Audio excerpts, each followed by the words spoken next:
Welcome back to our channel PSC for CBSE.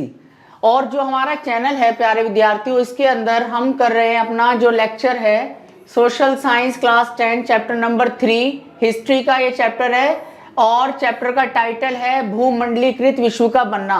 अगर आप इसका प्रीवियर लेक्चर भी देखना चाहते हैं इस चैप्टर से रिलेटेड और जो भी चैप्टर हैं, चैप्टर नंबर 1 है 2 है, वो अगर आप देखना चाहते हैं तो आप हमारे चैनल पीएससी फॉर सीबीएसई को सब्सक्राइब कर लें और वहाँ प्लेलिस्ट में जाकर हमारे जो प्रीवियस लेक्चर हैं हमारे कोर्स सोशल साइंस क्लास 10 से रिलेटेड आप उसको आराम से वहाँ पर जाकर देख सकते हैं।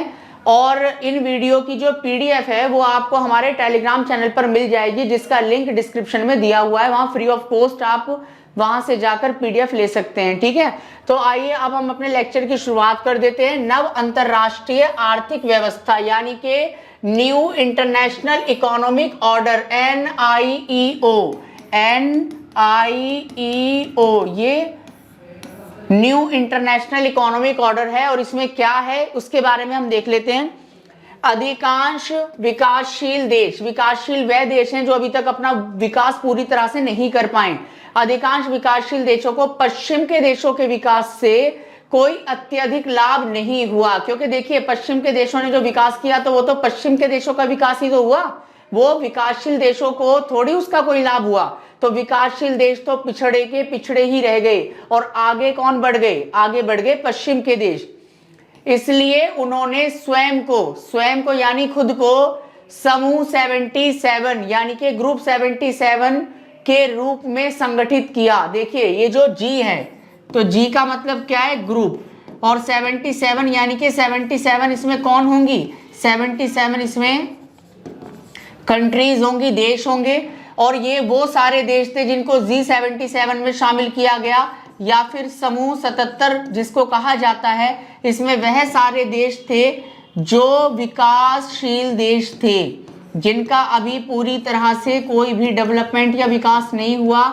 ऐसे देशों को विकासशील देश कहा गया। इनको ग्रुप 77 के नाम से भी जाना जाता है। और इन्होंने क्या किया? इन विकासशील देशों ने विकसित देशों के सामने अपनी कुछ मांगे रखी थी। किसके द्वारा मांगे रखी थी? NIEO के द्वारा अपनी कुछ मांगे इन्होंने रखी, जिनको 3 पॉइंटों के माध्यम से आपको समझाने की कोशिश की जाएगी। तो देखिए फर्स्ट पॉइंट आपके सामने क्या लिखा है? पहला पॉइंट लिखा है अपने प्राकृतिक संसाधनों पर नियंत्रण। देखिए ये वो सारे देश थे जो कभी ना कभी उपनिवेश रहे या गुलाम रहे और इनके प्राकृतिक संसाधनों पर जो अधिकार किया हुआ था वो उन विकसित देशों ने और पश्चिमी देशों ने किया हुआ था, जो धीरे धीरे करके इनके देश में अपनी व्यापारिक और औद्योगिक जो एक्टिविटी थी उनको करने के लिए आए। लेकिन धीरे धीरे करके उन्होंने क्या किया?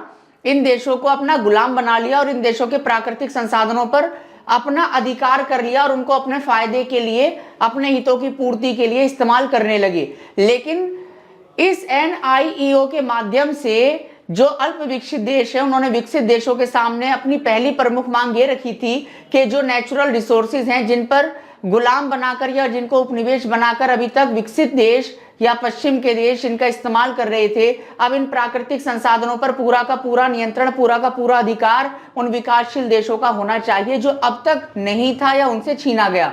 दूसरा देखिए सेकंड पॉइंट, पश्चिम के बाजारों तक पहुंच होनी चाहिए। देखिए जो पश्चिमी देश हैं वो बड़े चालाक है। वो क्या करते हैं? वो अपनी कोई वस्तु है तो वो तो इन देशों में लाकर क्या कर देते हैं? बेच देते हैं। लेकिन जब इनकी कोई वस्तु यहाँ पर जाती है तो उनके ऊपर टैक्स लगा देते हैं, कर लगा देते हैं, आयात निर्यात शुल्क लगा देते हैं, जिसकी वजह से जो विकासशील देश हैं वो इतना ज्यादा टैक्स या कर चुका नहीं पाते, शुल्क नहीं चुका पाते, जिसकी वजह से वो अपनी वस्तुओं को इन पश्चिम के बाजारों तक नहीं पहुंचा पाते हैं और वह जो लाभ उनको मिलना चाहिए था, जो मुनाफा उनको मिलना चाहिए था, उससे वो वंचित रह जाते हैं। तो NIEO के माध्यम से विकासशील देशों ने दूसरी अपनी जो प्रमुख मांग रखी थी वह यह रखी थी कि पश्चिम के बाजारों तक अल्प विकसित देशों की पहुंच होनी चाहिए, वह भी पश्चिम के बाजारों तक जाएं अपने माल को लेकर और उसको वहां सेल करके मुनाफा प्राप्त कर सकते हैं। तीसरी जो प्रमुख मांग NIEO के माध्यम से की गई थी अल्प विकसित देशों के द्वारा वो ये थी कि सस्ती दर पर यानी सस्ते रेट पर जो टेक्निक है, जो प्रौद्योगिकी है, उसको क्या दिया जाए? उसको प्रदान किया जाए। अल्प विकसित देशों का कहना था कि वो निर्धन देश हैं, वह तकनीकी विकास के क्षेत्र में भी पिछड़े हुए हैं, उनके देशों में ज्यादा आविष्कार या फिर तकनीक का विकास नहीं हो रहा है, इसलिए पश्चिमी देश जो विकसित देश है उनकी ये विशेष जिम्मेदारी है, उनका दायित्व है कि वह अल्प विकसित देश जो निर्धन देश है उनको सस्ती दर पर, क्योंकि ज्यादा महंगा भी नहीं खरीद सकते, वो सस्ती दर पर वह अपनी तकनीक को प्रदान करें और वह प्राप्त करना चाहते थे इस तकनीक को। ठीक है, तो ये NIEO ये आपको दिखाई दे रहा है। आगे की तरफ बढ़ते हैं हम। बहुराष्ट्रीय कंपनी, देखिए बहुराष्ट्रीय कंपनी किसको कहते हैं? मल्टीनेशनल कंपनीज, वह कंपनियां या वह निगम जिनकी शाखाएं, जिनकी ब्रांचेस एक या एक से अधिक देशों में जिनकी शाखाएं फैली हुई होती हैं उन्हें बहुराष्ट्रीय कंपनियां कहा जाता है। यह कंपनियां विश्व में बहुत तेजी से फैल रही हैं। जैसा वैश्वीकरण का दौर आया और दुनिया के देश एक दूसरे के निकट आए और आयात और निर्यात शुल्क जैसे खत्म हो गया, तो उसके बाद में आप देखोगे बड़ी संख्या में एक देश की कंपनी दूसरे देश में और दूसरे देश की कंपनी तीसरे देश में अपनी शाखा को बहुत तेजी से क्या कर रही है? स्थापित कर रही है। तो आप देखेंगे कि बहुराष्ट्रीय कंपनियों का जो प्रचार है वो बहुत तेजी से हुआ, इनकी शाखाएं फैलने लगी दुनिया भर के देशों में, और इन देशों की जो अर्थव्यवस्था थी कहीं ना कहीं बहुराष्ट्रीय कंपनियों ने उसको प्रभावित भी किया। हालांकि इससे कुछ फायदा भी होता है, लेकिन बहुराष्ट्रीय कंपनियों ने जिस तरीके से अपने आप को स्थापित किया है दुनिया के देशों में, उससे कहीं ना कहीं बहुराष्ट्रीय कंपनियों की जो शक्ति है वो बहुत ज्यादा बढ़ गई है। इसके अलावा देखिए एक शब्द है यहाँ पर टैरिफ। टैरिफ से आप क्या समझते हैं? तो टैरिफ क्या है? एक देश से आयात या निर्यात पर लगाया जाने वाला कर या टैक्स, उसे क्या कहते हैं? उसको बोलते हैं टैरिफ। उसको टैरिफ कहा जाता है। जब एक देश से दूसरे देश में किसी वस्तु का, व्यक्ति का, पूंजी का, वस्तु का जब क्या होता है? आयात या निर्यात होता है वैश्वीकरण के समय में, वैश्वीकरण के इस अवधि में, तो आप देखोगे कि क्या होता है कि आयात और निर्यात जो है, जो शुल्क देशों के द्वारा वसूला जाता है, उसी को क्या कहा जाता है? उसी को टैरिफ कहा जाता है। ठीक है, अगर आप निष्कर्ष की बात करेंगे तो यहाँ पर बात ये हो रही है कि भाई देखिए पिछले 2 दशक में, एक दशक में 10 साल, तो 2 दशकों की बात हो रही है, तो 2 दशक का मतलब हो गया जी 20 साल। तो पिछले 20 वर्षों में दुनिया की अर्थव्यवस्था बहुत तेजी से बदली है, क्योंकि भारत, चीन, ब्राजील जैसे देशों ने बहुत तीव्र गति से, बहुत तेजी के साथ में अपना डेवलपमेंट और अपना विकास किया है, और इनके विकास के कारण कहीं ना कहीं दुनिया की अर्थव्यवस्था में इनका एक विशेष स्थान बन गया है। इन्होंने अपनी एक महत्वपूर्ण एक भूमिका भी निभाई है विश्व में। ठीक है, इसीलिए विश्व की अर्थव्यवस्था में बहुत तेजी से बहुत सारे चेंजेस आए हैं, और ये कोई बहुत लंबे समय से नहीं हुए चेंजेस, जो पिछले जो 2 दशक है, 20 वर्ष है, उनमें ये सब कुछ हुआ है। बहुराष्ट्रीय कंपनियों के आधार पर चीन का आर्थिक विकास, तो चीन के बारे में मैं आपको कुछ बेसिक इंफॉर्मेशन पहले दे दूं चीन के बारे में।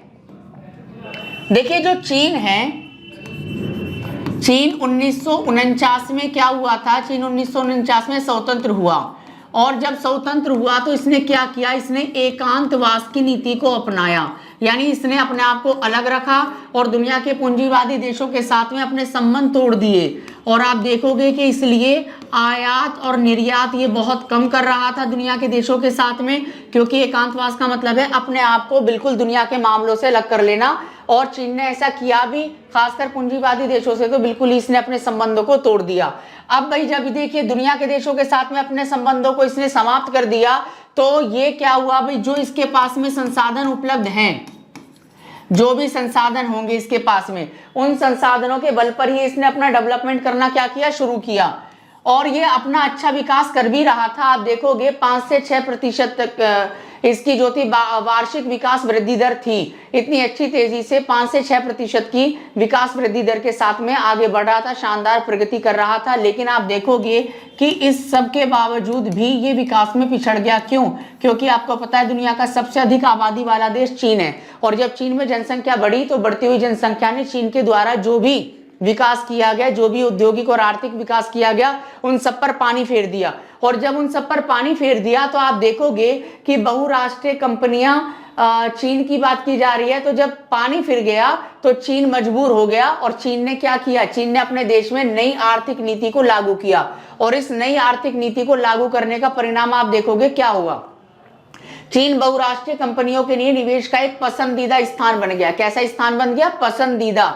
यहां पर चीन के अंदर हर देश की बहुराष्ट्रीय कंपनियां अपनी शाखा को क्या करना चाहती है? स्थापित करना चाहती है और चीन में निवेश करना चाहती है। इसके अलावा देखोगे आप, खुले द्वार की जो नीति है, यानी कि ओपन डोर सिस्टम, वो चीन ने अपनाया है। अभी तक चीन ने अपने दरवाजे बंद किए हुए थे एकांतवास की नीति के द्वारा, लेकिन अब दुनिया भर के देशों के लिए, बहुराष्ट्रीय कंपनियों के लिए चीन ने अपने दरवाजे खोल दिए और वो जो बहुराष्ट्रीय कंपनियां इसमें निवेश करने के लिए या अपनी शाखा को स्थापित करने के लिए आ रही हैं, उनको चीन के द्वारा विशेष प्रकार की सुविधाएं भी दी जा रही हैं। इसके अलावा WTO का सदस्य चीन बना, कब बना?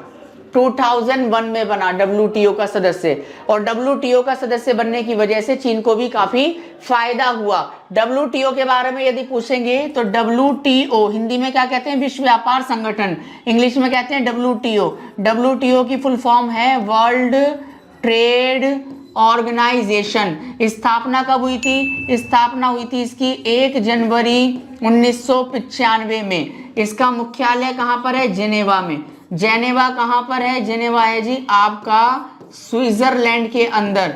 और जो WTO है, इसका पुराना नाम क्या था? पुराना नाम था जी इसका गैट। गैट की फुल फॉर्म है general agreement trade and tariff. ठीक है, general agreement trade and tariff is a full form of GATT and GATT the old name of WTO।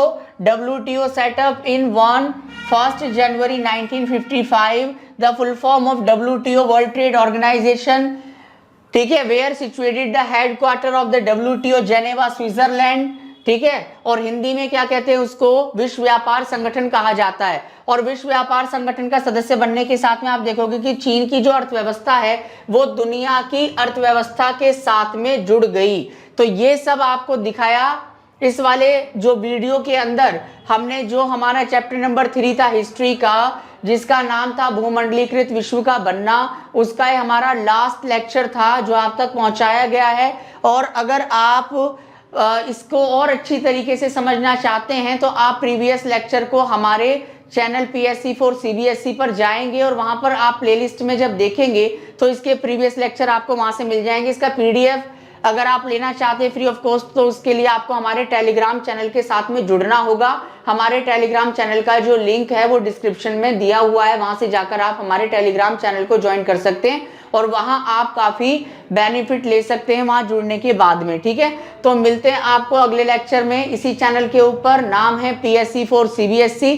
Channel को सब्सक्राइब कर ले, अपने दोस्तों के साथ में वीडियो को शेयर कर दीजिए, वीडियो को लाइक भी कीजिए और कॉमेंट करना ना भूलें। Thank you.